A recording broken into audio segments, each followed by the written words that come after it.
আসসালামু আলাইকুম my dear lovely audience. অনেকদিন পর ছোট ভাই ব্রাদার নিয়ে একটু বগুড়া মহাস্থানগড় ঘুরতে গেলাম, যদিও কোনো সময় যাই নেই। তো সেখানে কি কি দেখলাম চলেন একটু আপনাদের সাথে শেয়ার করা যাক।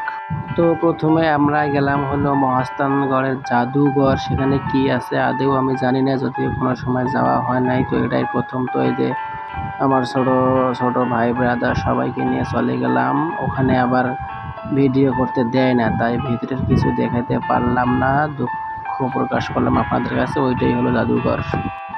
জাদুঘর থেকে বাহির হওয়ার পর দুঃখ প্রকাশ করা ছাড়া কিছুই নাই, কারণ ওখানে কিছুই নেই, শুধু পোড়া মাটির কয়েকটা ভাঙ্গা টুকরো জিনিসপাতি রাখছে। তার চেয়ে বাইরের প্রকৃতি অনেক সুন্দর, ফুল গাছ, ফল গাছ, অসাধারণ সুন্দর একটা প্রকৃতি দেখলাম। মোটামুটি ভালোই লাগলো, খারাপ না। এখানে আম গাছ, জাম গাছ, মোটামুটি সব ফলেরই গাছ আছে। তো আমার ছোট দুই ভাই বসে বসে আছে, সামনে দোলনা খাইতেছে, কেরা জানি আমি চিনি না। তো মোটামুটি ভালোই, একবারে যে খারাপ তা না। তারপরে আমরা চলে এলাম হলো অন্য জায়গায়। সেখানে এসে আমার মাথার উপরে যে গাছটি দেখতেছেন, অসাধারণ একটা জাম গাছ, প্রচুর পরিমাণে জাম ধরছে, কিন্তু আফসোস আমরা জাম খাইতে পারলাম না। ধন্যবাদ, পাশে থাকবেন, দোয়া রাখবেন ইনশাআল্লাহ।